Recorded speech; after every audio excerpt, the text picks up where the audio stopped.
ವಾರ್ತೆಯ ಮುಖ್ಯಾಂಶಗಳು. ಶಾಸಕ ಭೀಮಣ್ಣ ಟಿ ನಾಯ್ಕ್ ನೇತೃತ್ವದಲ್ಲಿ ವಸತಿ ಸಚಿವರ ಭೇಟಿ. ಕ್ಷೇತ್ರಕ್ಕೆ ಹೆಚ್ಚಿನ ವಸತಿ ಮನೆಗಳ ಮಂಜೂರಾತಿಗೆ ಮನವಿ. ನಾಯಿ ದಾಳಿಗೊಳಗಾಗಿ ಗಾಯಗೊಂಡ ವ್ಯಕ್ತಿ, ನಗರಸಭೆ ಎಚ್ಚರ ವಹಿಸಲು ಆಗ್ರಹ. ವೆಂಕಟರಮಣ ದೇವಸ್ಥಾನದಲ್ಲಿ ಅಧಿಕ ಮಾಸದ ಪೂಜೆಗೆ ಭಕ್ತರಿಗೆ ಆಹ್ವಾನ. ಪರಿಸರ ಕಾರ್ಯಕರ್ತ ಉಮಾಪತಿಗೆ ಒಲಿದು ಬಂದ ಕರ್ನಾಟಕ ಜೀವ ವೈವಿಧ್ಯ ಪ್ರಶಸ್ತಿ. ಶ್ರೀ ಭೂತೇಶ್ವರ ಪತ್ತಿನ ಸಹಕಾರಿ ಸಂಘದಲ್ಲಿ ಸಾಲ ಪಡೆದು ಮರಳಿಸಿದ ವ್ಯಕ್ತಿಯ ವಿರುದ್ಧ ನ್ಯಾಯಾಲಯ ತೀರ್ಪು.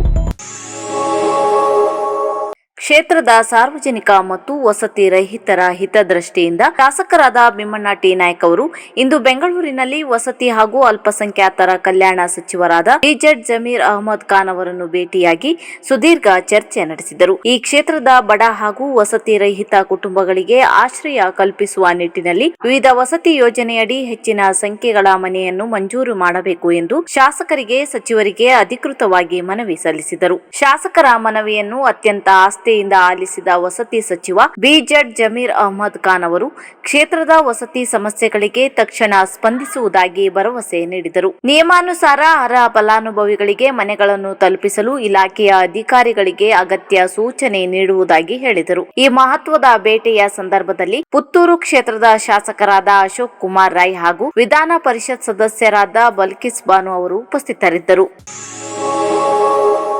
ಶ್ರೀ ಕ್ಷೇತ್ರ ಮಂಜುಗುಣಿ ಶ್ರೀ ವೆಂಕಟರಮಣ ದೇವಸ್ಥಾನದಲ್ಲಿ ಅಧಿಕ ಜ್ಯೇಷ್ಠ ಮಾಸದ ಕಾರ್ಯಕ್ರಮವನ್ನು ಭಕ್ತರ ಸಹಭಾಗಿತ್ವದೊಂದಿಗೆ ಆಯೋಜಿಸಲಾಗಿದೆ ಎಂದು ದೇವಸ್ಥಾನದ ಪ್ರಕಟಣೆ ತಿಳಿಸಿದೆ. ಪ್ರತಿ 3 ವರ್ಷಗಳಿಗೊಮ್ಮೆ ಬರುವ ಅಪರೂಪದ ಅಧಿಕ ಮಾಸದ ಅಂಗವಾಗಿ ಈ ವಿಶೇಷ ಕಾರ್ಯಕ್ರಮ ನಡೆಯುತ್ತಿದ್ದು, ಭಕ್ತರು ಅಧಿಕ ಮಾಸದಲ್ಲಿ ವಿಶೇಷ ಸೇವೆಗಳನ್ನು ಮಾಡುವುದರಿಂದ ಅಧಿಕ ಪುಣ್ಯ ಲಭಿಸುತ್ತದೆ ಎಂಬ ನಂಬಿಕೆ ಇದೆ. ಈ ಹಿನ್ನೆಲೆಯಲ್ಲಿ ಭಕ್ತರು ಹೆಚ್ಚಿನ ಸಂಖ್ಯೆಯಲ್ಲಿ ಭಾಗವಹಿಸಿ ಧಾರ್ಮಿಕ ಕಾರ್ಯಕ್ರಮಕ್ಕೆ ಸಹಕರಿಸುವಂತೆ ದೇವಸ್ಥಾನ ಆಡಳಿತ ಮಂಡಳಿ ಮನವಿ ಮಾಡಿದೆ. ಅಧಿಕ ಜ್ಯೇಷ್ಠ ಶುದ್ಧ ನವಮಿ ಭಾನುವಾರ ಮೇ 24 ಹಾಗೂ ಅಧಿಕ ಜ್ಯೇಷ್ಠ ಕೃಷ್ಣ ಪಕ್ಷ ಸಪ್ತಮಿ ಭಾನುವಾರ ಜೂನ್ 7ರಂದು ಈ ಕಾರ್ಯಕ್ರಮ ನಡೆಯಲಿದ್ದು, ಈ 2 ದಿನಗಳಲ್ಲಿ ಅಧಿಕ ಮಾಸ ನಿಮಿತ್ತ ವಿಶೇಷ ಪೂಜೆಗಳು ನೆರವೇರಿಸಲಾಗುತ್ತದೆ. ಕಾರ್ಯಕ್ರಮದ ಅಂಗವಾಗಿ ಶ್ರೀದೇವರ ಗರ್ಭಗುಡಿಯಲ್ಲಿ ಬೆಳಿಗ್ಗೆ 8:30 ಗಂಟೆಗೆ ವಿಶೇಷ ಪೂಜೆ ನಡೆಯಲಿದ್ದು, ಶ್ರೀದೇವರ ಮೂಲ ಮೂರ್ತಿಗೆ ಶತಧಾರಿಕ್ಷರಾಭಿಷೇಕ ನೆರವೇರಿಸಲಾಗುತ್ತದೆ. ಬೆಳಿಗ್ಗೆ 11ರಿಂದ ನೂತನ ಭೂ ವೈಕುಂಠ ದ್ವಾರ ಮಂಟಪದಲ್ಲಿ ರಜತ ಪೀಠದಲ್ಲಿ ಪ್ರಧಾನ ಉತ್ಸವ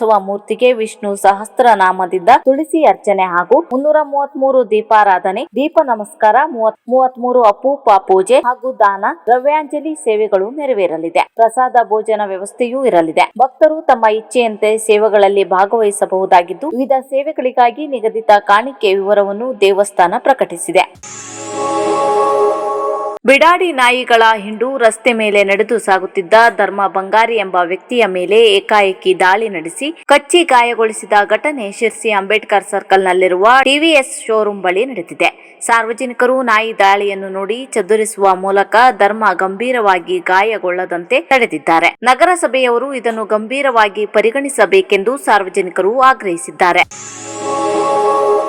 ಕಳೆದ 30 ವರ್ಷಗಳಿಂದ ಪರಿಸರ ಕ್ಷೇತ್ರದಲ್ಲಿ ಸೇವಾ ಕಾರ್ಯ ಮಾಡುತ್ತಿರುವ ಸಮಗ್ರ ವಿಕಾಸ ಟ್ರಸ್ಟ್ ಸಂಸ್ಥೆಯ ಅಧ್ಯಕ್ಷ ಉಮಾಪತಿ ಭಟ್ ಕೆವಿ ಇವರಿಗೆ ಪರಿಸರ ಕ್ಷೇತ್ರದಲ್ಲಿ ಗಣನೀಯ ಸೇವೆ ಸಲ್ಲಿಸಿದ ವ್ಯಕ್ತಿಗಳಿಗೆ ಕೊಡಲ್ಪಡುವ ಕರ್ನಾಟಕ ಸರ್ಕಾರದ ಪ್ರತಿಷ್ಠಿತ ಕರ್ನಾಟಕ ಜೀವ ವೈವಿಧ್ಯ ಪ್ರಶಸ್ತಿ ಲಭಿಸಿದೆ. 2026 ಮೇ 22ರಂದು ಬೆಂಗಳೂರಿನ ವಿಧಾನಸೌಧದಲ್ಲಿ ನಡೆಯುವ ವಿಶ್ವ ಜೀವ ವೈವಿಧ್ಯ ದಿನಾಚರಣೆಯ ಸಂದರ್ಭದಲ್ಲಿ ಈ ಪ್ರಶಸ್ತಿ ಪುರಸ್ಕಾರ ನಡೆಯಲಿದೆ. ಯುವಕರಿಗಾಗಿ ಪರಿಸರ ಪ್ರಶಿಕ್ಷಣ, ಮಕ್ಕಳಿಗಾಗಿ ಹಸಿರು ಪಯಣ, ನಿಸರ್ಗ ಜ್ಞಾನ ಶಿಕ್ಷಣ, ಟೆರೆಸ್ ಗಾರ್ಡನ್ ತರಬೇತಿ, ಪಕ್ಷಿ ವೀಕ್ಷಣ ತರಬೇತಿ, ಜೀವ ವೈವಿಧ್ಯ ತರಬೇತಿ, ಹಸಿರು ಆಹಾರ, ಹಸಿರು ಆರೋಗ್ಯ ತರಬೇತಿ, ಮನೆಮದ್ದು ತರಬೇತಿಯನ್ನು ನಡೆಸಿಕೊಂಡು ಬರುತ್ತಿದ್ದಾರೆ.